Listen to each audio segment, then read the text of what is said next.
Hello everyone. आज हम discuss करने वाले हैं वर्टिब्रल कॉलम के पार्ट्स, वर्टिब्रल कॉलम के रीजन्स। हमने लास्ट क्लास में स्टार्ट किए थे। आपने देखा था कि हमने फर्स्ट पार्ट जो डिस्कस किया था बेटा वो था सर्वाइकल वर्टिब्रा। सर्वाइकल वर्टिब्रा में पहला था एटलस, सेकंड एक्सिस, और मैंने बताया था कि देखिए यहाँ पर बाइफिड प्रोसेसेस हैं। और इसके अलावा हमें आगे जब हम देखते हैं एटलस और एक्सिस में हमने येस और नो मूवमेंट भी देखी थी, एटलेंटो एक्सियल जॉइंट भी हमने देखा था। वो सारी स्ट्रक्चर्स देखने के बाद next we are moving towards the comparison. अब हम तीनों वर्टिब्रा अलग अलग देख रहे हैं। This is cervical vertebra, thoracic vertebra and lumbar vertebra. Size के बेस पर अगर बात करें तो फर्स्ट अगर हम इनकी बात करें तो ये सबसे स्मॉल है साइज़ में। सर्वाइकल वर्टिब्रा स्मॉल है, ये कंपैरेटिवली कहा जाता है कि ये लार्जर हैं। और सबसे बड़े अगर लार्जेस्ट की बात की जाए तो दैट इज़ लंबर वर्टिब्रा। और अगर हम देखें तो इनमें हमें दिखाई दे रहा है this is one vertebral foramen, लेकिन इसके साथ साथ इनके अंदर हमें दो ट्रांसवर्स फोरामेन भी दिखाई देते हैं। ट्रांसवर्स फोरामेन इनमें नहीं होते, इन दोनों में ओनली वर्टिब्रल फोरामेन ही हैं। One vertebral foramen and one vertebral foramen here. अगर हम इसके स्पाइनस प्रोसेस को देखें तो स्पाइनस प्रोसेस इसका बाइफिड है। बाइफिड का मतलब देखिए ये इस तरह से डिवाइडेड, फर्स्ट ऊपर की तरफ से स्पाइनस प्रोसेस जो है दिस इज़ एक्चुअली ओफनली अगर हम कहें तो। और लेकिन एक बात और याद रखना, सारे के सारे बाइफिड नहीं होते। तो हम कहेंगे कहाँ से C7 भी नहीं होता बाइफिड, C2 से C6 जो हैं they are bifid, only they are bifid.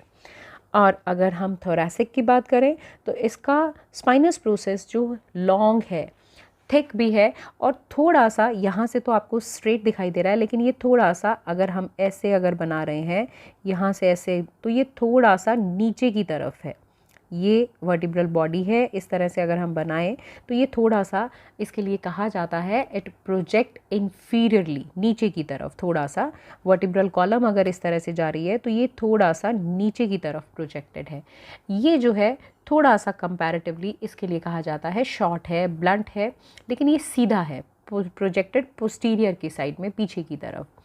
Transverse process की अगर हम बात करें तो इसमें ट्रांसवर्स प्रोसेस जो हैं वो बहुत स्मॉल हैं। इसके ट्रांसवर्स प्रोसेस जो हैं वो कंपैरेटिवली लार्ज हैं और इनके भी कंपैरेटिवली लार्ज हैं।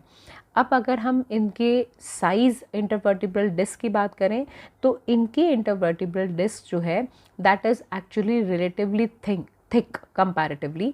इनके बीच में जो वर्टिब्रल डिस्क है वो कंपैरेटिवली थिन होती है, लेकिन इनकी बात करें तो आपको क्या लग रहा है, थिन है? नहीं, ये यहाँ पर थिकेस्ट है। और अगर आप देख रहे हैं तो वर्टिब्रल बॉडी का अगर आप साइज़ देखें तो देख लीजिए कितना छोटा है, कंपैरेटिवली बड़ा है, लेकिन this is having largest vertebral part. Vertebral body जो है वो इसका सबसे ज़्यादा बड़ा है, इसीलिए इंटरवर्टिब्रल डिस्क के लिए भी मैंने कहा इंटरवर्टिब्रल डिस्क भी यहाँ पर थिकेस्ट है। तो बच्चों ये जो पार्ट है दिस इज़ टेलिंग अस कि ये जो है वो सबसे ज़्यादा वेट बियर करते हैं, ये बॉडी का बहुत इंपॉर्टेंट सेक्शन है। ऑल्दो इम्पॉर्टेंट तो पूरी वर्टिब्रल कॉलम ही है। So let's move on to the next parts. ये देखिए आपके सामने अब जो डायग्राम है ये वर्टिब्रल कॉलम का लास्ट जो ग्रे सेक्शन है ये पूरा का पूरा मैंने यहाँ पर दिखा रखा है। So this is the sacrum region, S1, S2, S3, S4, S5। देखिए ये तो मैंने यहाँ पर फ्यूज़ दिखाया है। सैक्रम एक ट्राइंगुलर शेप की बोन है जो कि 5 सैक्रल वर्टिब्रा के फ्यूज़न से बनी है। सैक्रल वर्टिब्रा एम्ब्रियोनल स्टेज में फ्यूज़ नहीं होते, फीटल स्टेज में the sacral vertebra fuse in the individual between the 16 to 18 years of the age. और ये प्रोसेस जो है यूजुअली 25 to 30 की एज तक कंप्लीट होता है, मतलब कि तब तक जाकर ये कंप्लीटली फ्यूज़ होते हैं। सैक्रम का ये वाला पार्ट जो है ये बेस कहलाता है और सैक्रम का ये वाला हिस्सा जो है ये इसका एपेक्स कहलाता है।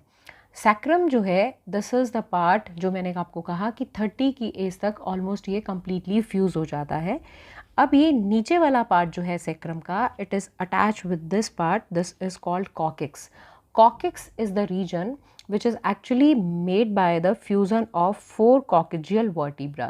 और ये 4 coccygeal vertebra जैसे कि यहाँ 1, C1, C2, CO1, CO2, CO3 and CO4, ये coccygeal vertebra जो है ये हम अगर एज की बात करें तो ये between the age of 20 to 30 की एज में ये सारे के सारे फ्यूज़ हो जाते हैं। और कॉकेक्स जो है ये अगर हम देखें तो मतलब इसका ऊपर वाला पार्ट जो है वो सैक्रम के एपेक्स पार्ट से जुड़ा हुआ है और कहीं ना कहीं फीमेल में बर्थ कैनाल मतलब या फिर हम कहें चाइल्ड के बर्थ में भी ये पार्ट स्लाइटली हेल्प करता है। After the completion of this vertebral column, we are moving to the next part, thoracic skeleton, जो कि axial skeleton का last part है बेटा। अब देखिए ये आपको दिखाई दे रहा है, इस सेक्शन को अब हम डिस्कस करने वाले हैं। हम cranium, facial bones, hyoid bone, उसके अलावा वर्टिब्रल कॉलम, ये पार्ट्स हम डिस्कस कर चुके हैं। So let's focus on these two parts. One is called sternum and the second we are going to talk about the rib cage. So first part is sternum. इसे breast bone भी कहते हैं। ये flat है, narrow bone है और हमारी anterior wall, thoracic wall के मतलब कि बिल्कुल सेंटर में लोकेटेड है। अगर इसकी हम लेंथ की बात करें तो ये लगभग 15 सेंटीमीटर जो है वो इसकी लेंथ है, 15 सेंटीमीटर लेंथ है। लेकिन अगर हम इसके वैसे पार्ट्स की बात करें तो ये 3 पार्ट्स में मेनली डिवाइडेड है।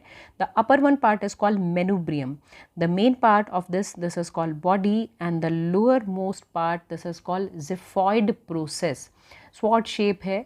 The segment of the sternum, actually ये जो पार्ट्स हैं ये सारे फ्यूज़ हो जाते हैं। टिपिकली अगर हम बात करें तो बाय द एज ऑफ 25 ये सारे पार्ट्स अटैच हो जाते हैं। जिफॉइड प्रोसेस जो है वो यहाँ से कोई रिब्स अटैच नहीं होती, लेकिन जिफॉइड प्रोसेस जो है it provide attachment site for abdominal muscles. क्या आप जानते हैं कि अगर किसी सर्जन को चेस्ट के किसी पार्ट की, लंग्स की या इंटरली थोरेसिक किसी पार्ट की सर्जरी करनी हो तो इसी में कट किया जाता है। यही वो पार्ट है जिससे कि थोरेसिक पार्ट को असेस किया जा सकता है और सर्जरी के बाद यहाँ पर इसे वायर से सील कर दिया जाता है, बंद कर दिया जाता है। तो ये जो पार्ट है sternum, this is also called your chest bone. अब हम बात करते हैं हमारी थोरेसिक बोन्स की, जिन्हें हम कहते हैं रिब्स। हमारी बॉडी में बेटा 12 पेयर्स ऑफ रिब्स हैं, 1 से 12 तक हम उन्हें सुपीरियर से इन्फीरियर तक नंबर देते हैं, लेकिन हम इन्हें कुछ पार्ट्स में डिवाइड करते हैं। Let's discuss them. Okay, let's discuss these parts. There are 3 sections, 3 parts हैं। One is called, first is called true ribs, second section is called false ribs and third is called floating ribs. True ribs, vertebrosternal ribs. False ribs, these are called vertebrochondral ribs and the floating ribs are also known as vertebral ribs. Why they are named so? Please listen carefully each and everything. ये आपके सामने rib cage है। जैसा कि मैंने कहा 12 pairs, superior से inferior तक 12 पेयर्स रिब्स के हैं। फर्स्ट से लेकर 1, 2, 3, 4, 5, 6, 7, फर्स्ट 7 पेयर्स जो हैं they are named as true ribs. True का मतलब why we call them true, क्योंकि ये पीछे से तो वर्टिब्रल कॉलम से अटैच हैं ही, जो कि सारी रिब्स हैं, लेकिन आगे से ये ट्रूली इस हाईलाइन कार्टिलेज, ये जो डार्क ब्राउन कलर का पोर्शन दिखाई दे रहा है, this portion is a strip of hyaline cartilage, जिसे कॉस्टल कार्टिलेज भी कहते हैं। Costal cartilage is actually hyaline cartilage. Hyaline cartilage के बारे में हम कनेक्टिव टिश्यू में जब हम कार्टिलेज पढ़ते हैं तब हम पढ़ते हैं it's a glass like cartilage. Costal cartilage जो है it actually contribute to the elasticity of this thoracic cage और ये प्रिवेंट करता है कि किसी भी तरह के फ्रैक्चर में फ्रैक्चर होने नहीं देता स्टर्नम में या रिब्स में। तो ये एक इलास्टिसिटी प्रोवाइड करता है। कार्टिलेज जो है वो स्टर्नम से इन रिब्स को अटैच कर रहा है, that's why this is called, ये इससे डायरेक्टली अटैच हैं, that's why we call them true ribs. और ट्रू रिब्स क्योंकि यहाँ पर देखिए, क्योंकि ये पीछे से वर्टिब्रल कॉलम से अटैच हैं इसलिए, और दूसरा स्टर्नम से भी अटैच है, इसलिए इसका नाम क्या है, वर्टिब्रोस्टर्नल। नाम याद करने में कोई परेशानी नहीं होगी क्योंकि वर्टिब्रल कॉलम से और स्टर्नम दोनों से अटैच है, that's why they are called vertebrosternal, और इसीलिए हमने इन्हें ट्रू रिब्स कहा है। तो ये जो जॉइंट भी बना रहे हैं, स्टर्नोकॉस्टल जॉइंट यहाँ पर बना रहे हैं।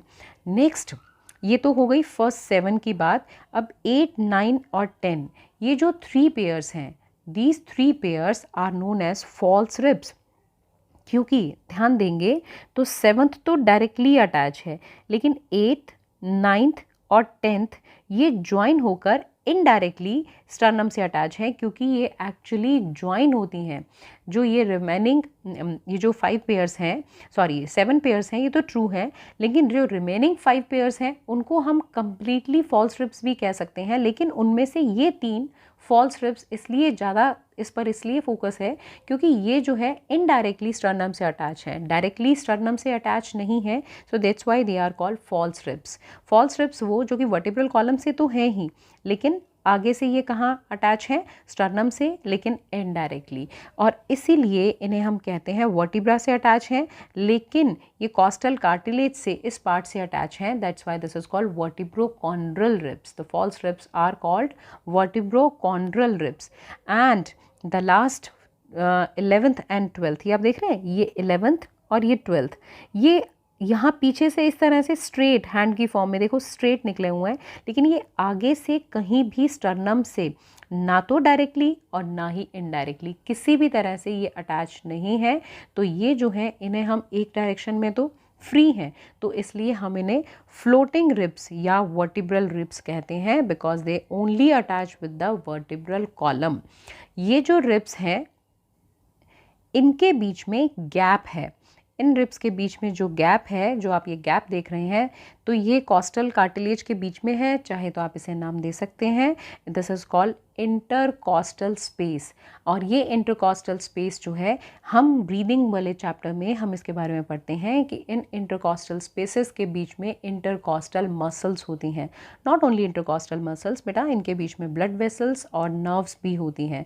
तो ये जो इंटरकॉस्टल मसल्स हैं, they help in the inhaling, मतलब कि ये ब्रीद इन करने में, ब्रीद आउट करने में, फोर्सफुल ब्रीदिंग में इस तरह से ये हेल्प करती हैं। We will see in the chapter breathing and gas exchange. तो यहाँ तक हमने कंप्लीट किया है एक्सियल स्केलेटन।